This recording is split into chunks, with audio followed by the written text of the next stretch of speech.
Por meio de registros e notícias acerca do comportamento de Monique Medeiros e o vereador Dr. Jairinho, também conhecidos como o casal que testemunhou o momento em que o menino Henry, de apenas 4 anos, estava nos seus suspiros finais, podemos presumir, com bases em notícias acerca do processo investigativo, que esse casal apresentava um comportamento majoritariamente associado a quem está realmente de luto?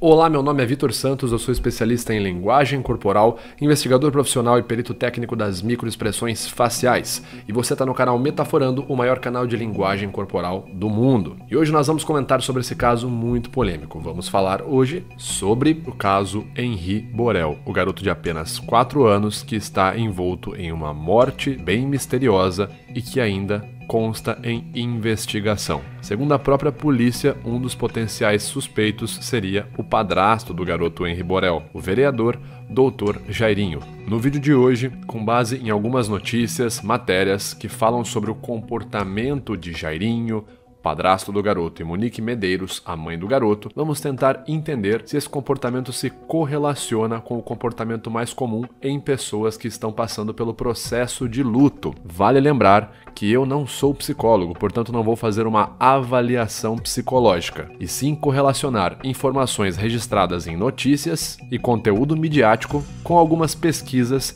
no campo não verbal, mais especificamente em comportamentos associados ao luto em contextos judiciais. E lembrando que esse vídeo é apenas uma análise, não é uma verdade absoluta e eu também não sou juiz de nada. Dito isso, vamos então voltar ali para alguns indícios que a gente poderia partir analisando essa situação friamente. O primeiro deles é a versão comentada pelo casal. A versão seria ali de que o garoto teria morrido de causas naturais, ou seja, o casal não teria nada a ver com a morte do garoto, né? Eles não teriam nenhuma forma induzido a morte do garoto, ou seja, o garoto morreu de forma normal, uma fatalidade, essa versão apresentada. Ele caiu, enfim, alguma coisa aconteceu, um acidente doméstico, algo natural, e o garoto veio a óbito. Se o garoto veio a óbito e era uma figura que representava ali para a família um laço emocional, um laço afetivo, e eles não tiveram nada a ver com isso, nem o Dr. Jairinho e nem a Monique, que era a mãe do garoto, isso seria então um gatilho universal de tristeza, conforme é relatado em Emotions Revealed por Paul Ekman. Um dos gatilhos universais da emoção de tristeza é a perda de um ente querido. Isso tem até uma relação muito íntima com a nossa sobrevivência ao longo da nossa evolução, do nosso processo evolutivo, porque a gente precisava manter os nossos entes queridos próximos.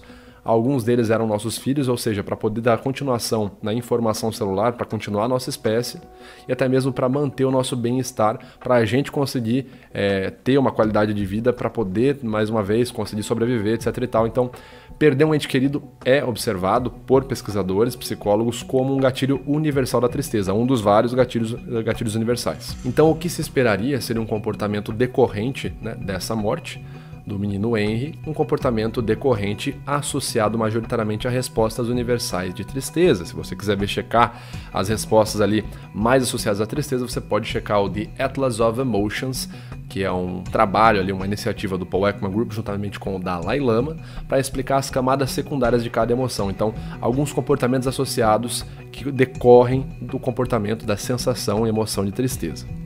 Então a gente tem que tentar entender aqui agora, eu falo tentar entender porque aqui a gente está apenas estudando a situação, tentar entender o comportamento que tiveram ali o casal após a morte do menino Henry, se esse comportamento se encaixa num perfil similar a um perfil de luto. A gente observando o comportamento facial, aqui na foto dela na selfie, vemos aqui um começo, né, uma elevação, uma ativação no músculo zygomatics major, certo? Elevando lateralmente o canto dos lábios, e uma diminuição na abertura ocular. Seria a prototipagem do comportamento facial de felicidade. Lembrando que não se deve analisar foto, porque a gente pode pousar uma cara para foto. Mas aí levanta o questionamento: seu filho acabou de morrer. Se essa for uma expressão genuína de felicidade ou uma expressão posada, isso é comum? Isso não seria visto como potencialmente estranho? Seu filho acabou de morrer. Tudo bem, Vitor, ela pode não estar sorrindo de felicidade genuína. Tudo bem, mas seu filho acabou de morrer, você vai prestar um depoimento sobre a morte dele. Você vai pousar um sorriso. É um comportamento que não parece se encaixar com a nuance emocional esperada num estado de luto. Lembrando que a gente está falando da genitora do Henry Borel. Então seria, em teoria, a que teria sido mais afetada pelo gatilho universal de tristeza. Aqui a notícia ainda diz que a imagem dessa selfie foi resgatada do celular de Monique, que está em poder da polícia. A notícia ainda vai além e mostra um outro comportamento pra gente potencialmente questionável, que é o seguinte: além da selfie na delegacia, a mãe de Henry, que é professora, após o enterro do filho, foi a um salão de beleza no shopping metropolitano, na Barra da Tijuca, próximo de onde mora. Monique fez as unhas das mãos, dos pés e escovou os cabelos gastando cerca de R$240. Então, um comportamento potencialmente estranho. Logo após o enterro do seu filho, né, você como genitora, você vai a um salão de beleza e demonstra uma preocupação estética. E esse é um comportamento que, mais uma vez, não aparenta, não parece estar associado, né, há um comportamento potencial de tristeza, não aparenta ali nas camadas do comportamento de tristeza. Se a gente seguir pesquisas como a universalidade das emoções, também presente no livro Emotions Revealed, ou até mesmo se a gente seguir algumas ideias um pouco mais diversificadas, como How Emotions Are Made, da Lisa Feldman, o comportamento de fazer uma selfie sorrindo e ir no salão de cabeleireiro cuidar da aparência logo após seu filho morrer, não parece estar conectado com comportamento de luto genuíno, ok? E lembrando, eu digo não parece, porque aqui eu não sou capaz de afirmar nada. Eu estou apenas especulando. Um outro comentário muito curioso aqui pra gente é que na hora que foi feita a apreensão, né, do casal, Monique e o vereador Dr. Jairinho, quando foi feita a apreensão na prisão preventiva, é relatado aqui na revista Época que desde o momento em que foi presa até o trajeto para a 16ª DP na Barra da Tijuca, a mãe do garoto não teria chorado nenhuma vez. O que mais uma vez é um comportamento potencialmente não congruente com alguém que está de luto. Seu filho acabou de morrer, alguém te prende injustamente. Uma sensação comum seria a sensação de injustiça, que poderia despertar camadas emocionais como raiva e tristeza, no sentido de frustração. Mas se bem que aqui chorar ou não chorar também não é atestado de ter ficado triste ou não. Relatando aqui, o choro ele pode ser visto apenas como uma resposta fisiológica. Em relação ao Dr. Jairinho, o que a gente tem aqui de comportamentos que podem ser potencialmente questionáveis em alguém que deveria, em teoria, que estaria vivendo um estado de luto? Seria o seguinte: após a morte do menino Henry, o Jairinho teria ido a uma festa de aniversário. Notícia aqui do jornal Folha de Pernambuco. Diz o seguinte pra gente, ó: horas após a morte do menino Henry, ou seja, não é nem dias, horas, logo na sequência. Imagina, acabou de morrer a pessoa, você estaria, em teoria, provavelmente vivendo um estado de luto. E aqui no caso dele, conforme a notícia, horas após a morte do menino Henry, ele que estaria, Dr. Jairinho, no estado de luto, foi a uma festa de aniversário. O episódio foi revelado pela ex-mulher do parlamentar na sexta-feira, em depoimento registrado na 16ª DP, na Barra da Tijuca. Ou seja, mais uma vez é um comportamento que pode ser no mínimo questionado, né, gente? A gente não pode afirmar nada aqui, mas uma criança morre, você em teoria não teve nada a ver com a morte dela, você ficaria abalado porque é uma criança do seu convívio, e você vai a uma festa, ou vai no salão de cabeleireiro, ou faz uma selfie dando risada, sorrindo. Esses comportamentos podem, talvez, ser vistos aí como algo que deveria ser questionado, ou que pode ser questionado. Isso aí fica a cargo da justiça julgar. E uma outra informação aqui estranha também, que não se associaria, não seria necessariamente associado ao perfil de luto, é essa notícia que a gente tem aqui, que o Dr. Jairinho tentou, segundo a notícia, né? Dr. Jairinho tentou impedir que o corpo de Henry fosse ao IML, segundo executivo de hospital. Então, vamos ver, a notícia fala o que pra gente sobre a situação. Um novo depoimento dado à polícia indica que o vereador Dr. Jairinho tentou fazer com que o corpo de seu enteado, o menino Henry Borel, não fosse encaminhado ao Instituto Médico Legal. O corpo precisaria ser encaminhado ao IML para poder ser feito todo o exame ali, a testar a causa da morte. Se não fosse encaminhado, não teria como ser feito esse exame, muito menos saber com precisão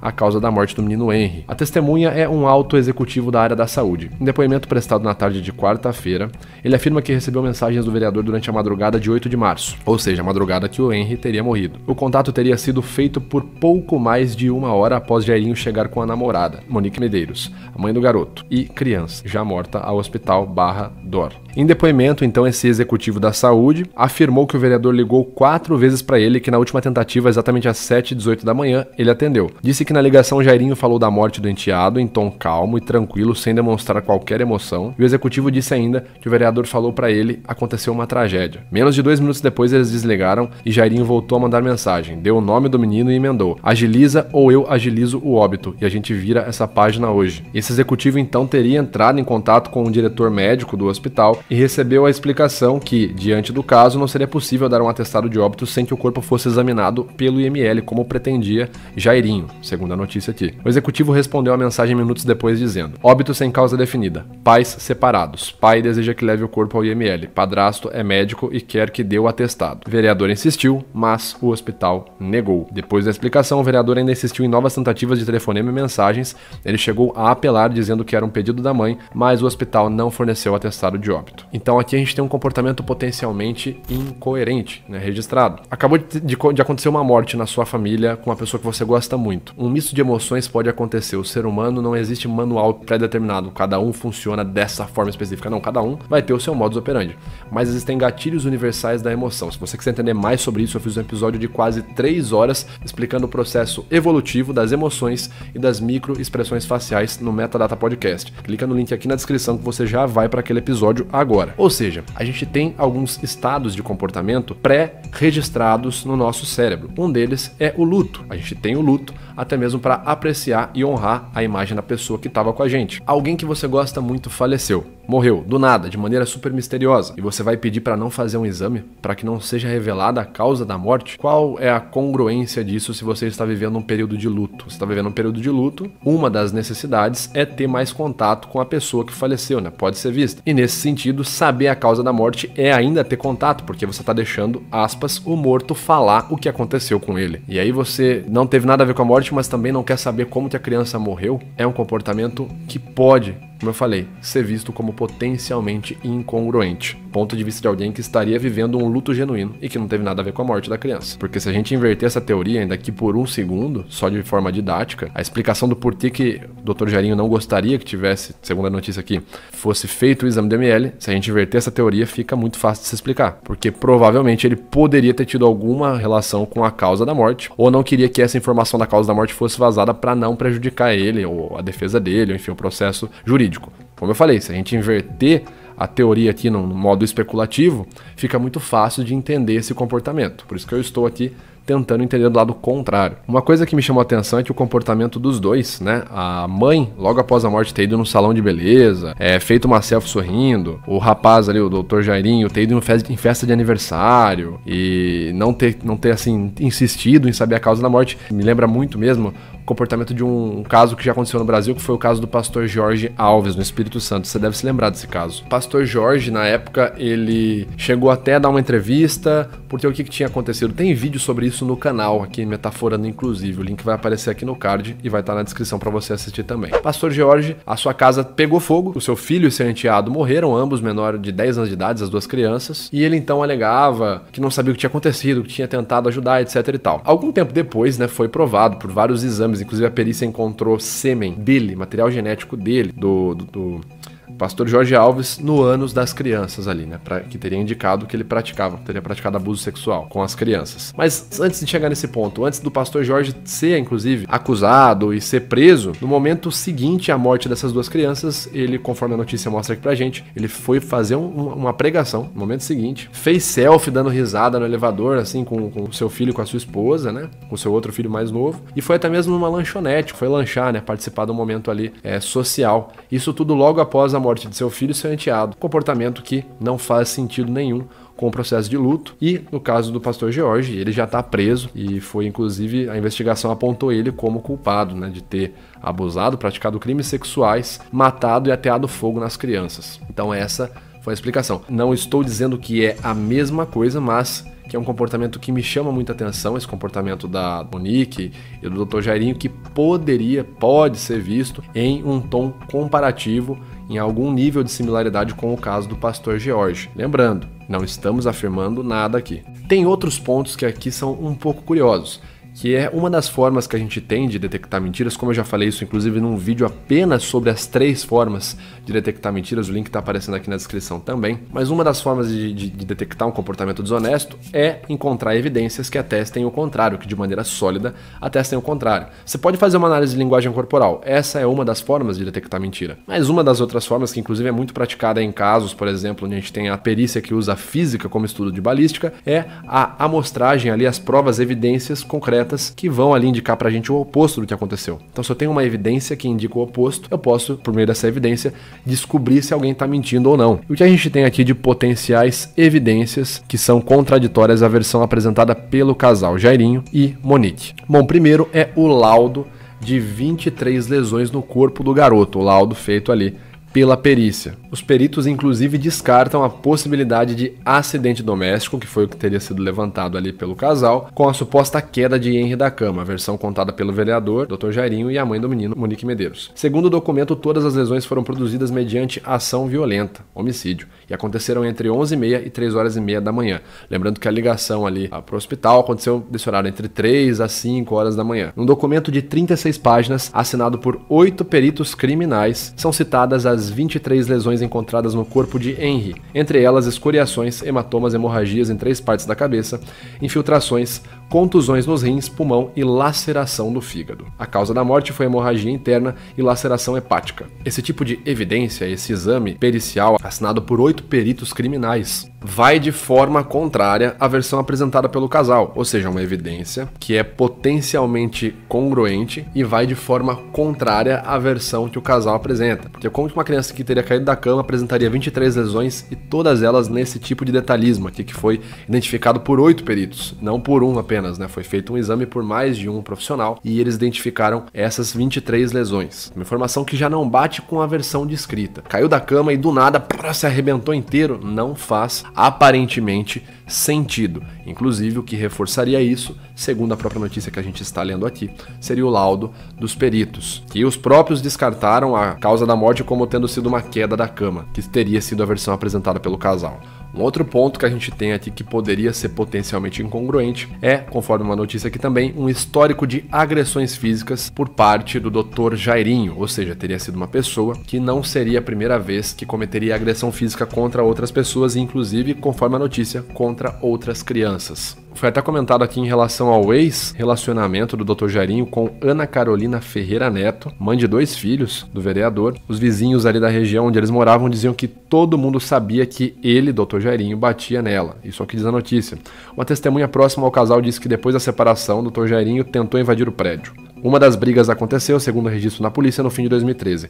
O laudo de exame de corpo de delito, realizado pela ex-mulher dele em 2014, 5 dias depois da agressão, descreve 4 equimoses ou hematomas e afirma que há vestígios de lesão à integridade corporal ou à saúde da pessoa examinada, com possíveis nexo causal e temporal ao evento alegado. Ou seja, um histórico de alguém que já teria praticado agressões evidenciaria ali potencialmente sinais de incoerência na versão de a criança apenas caiu. Uma outra notícia aqui da Folha de São Paulo também diz que Jairinho já teria agredido outras crianças. 2 mulheres relataram em depoimentos supostas agressões a crianças pelo vereador do Rio de Janeiro, Jairo Souza Santos, Dr. Jairinho. Segundo o jornal O Globo e a TV Globo, uma das testemunhas, ex-namorada de Dr. Jairinho, disse que o relacionamento deles foi marcado por episódios de violência e acusou o vereador de agredir a sua filha adolescente quando ela tinha 4 anos de idade. Ou seja, uma potencial, né, a gente não consegue afirmar nada, mas uma potencial evidência contrária à história de que uma criança ali próxima ao Dr. Jairinho caiu ali e ela se acidentou sozinha. A gente tem aqui notícias que trazem um provável histórico de agressões físicas contra mulheres e agressões físicas contra crianças. Isso é o que as notícias falam, tá?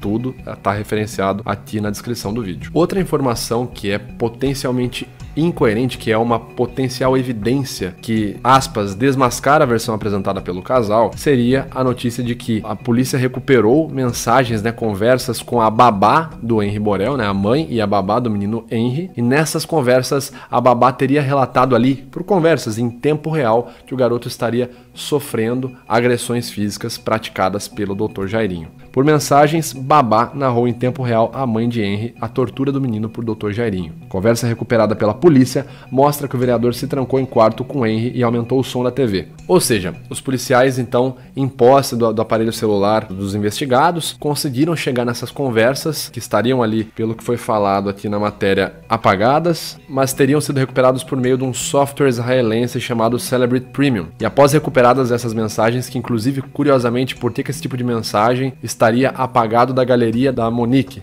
Se ela é a mãe do menino, por que essas mensagens dizendo, né, da babá dizendo que o menino estava apanhando o Dr. Jairinho, por que essas mensagens teriam sido apagadas? Que estranho. Mas nessas mensagens, então, a babá relataria para a mãe, olha, o menino tá apanhando, etc e tal. Segundo o que foi relatado, então, pela babá, nesse dia, cerca de um mês antes da morte do menino Henry Borel, a babá relatou o seguinte nessa conversa ali em tempo real. O menino e o padrasto ficaram trancados por alguns minutos em um cômodo com o som da TV alto. Depois que saiu do quarto, a criança mostrou hematomas, contou que levou uma banda, uma gíria para rasteira, e chutes e reclamou de dores no joelho e na cabeça. Na conversa com a babá, a mãe de Henry, que não estava em casa, demonstrou estranheza com a presença de Jairinho no apartamento naquele horário. Aí tem a transcrição da conversa, né, que vocês devem estar vendo aí na tela, deve estar aparecendo para vocês. E de forma resumida, teria sido então esse momento que o garoto teria sido trancado ali pelo Dr. Jairinho no quarto, o som da TV teria ficado muito alto, e o garoto então teria saído de lá se queixando de agressões, né, de ter sofrido chutes, rasteira e com dores corporais, inclusive até mesmo chegando a mostrar hematomas ali para a babá dele. Outra informação que aparece ser potencialmente incongruente com a versão de que ninguém ali, nem ele, nem ela, nem o Jairinho, nem a Monique,